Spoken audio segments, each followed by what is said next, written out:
So I think people make too much of the difference between the sciences and the humanities. In my view, what we understand about our world can be described either at a very basic scientific level or through art or music or poetry.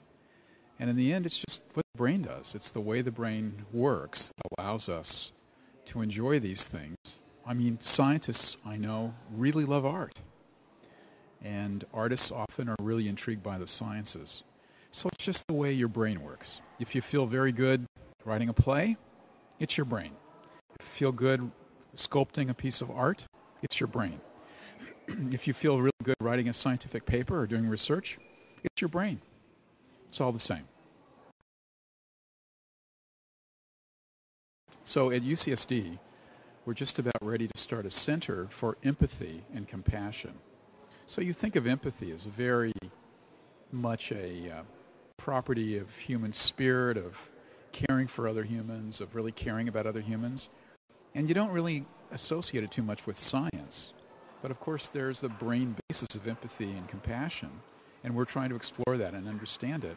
And the goal would be to understand the brain so well that one could help people become more empathetic and more compassionate. So that, for me, is a really important bridge.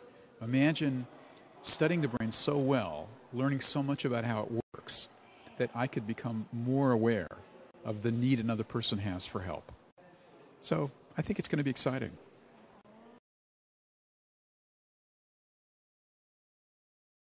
No, everybody's different. I mean, I know a lot of students in science and engineering who are more interested in numbers and simple concepts than they are in literature.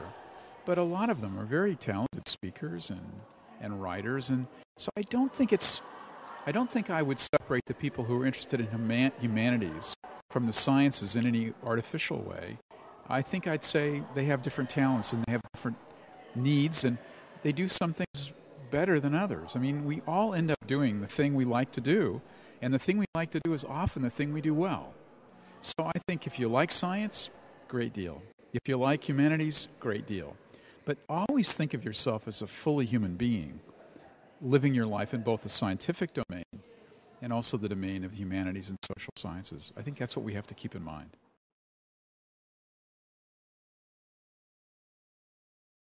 I would say for all the students, keep your mind open and try to understand how what you do has implications for what people do in a different field.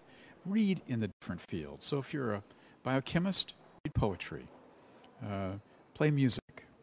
If you're a social scientist, read the scientific textbooks, go to scientific lectures. Think about how your work can help enrich another field, and think about how another field can enrich what you do.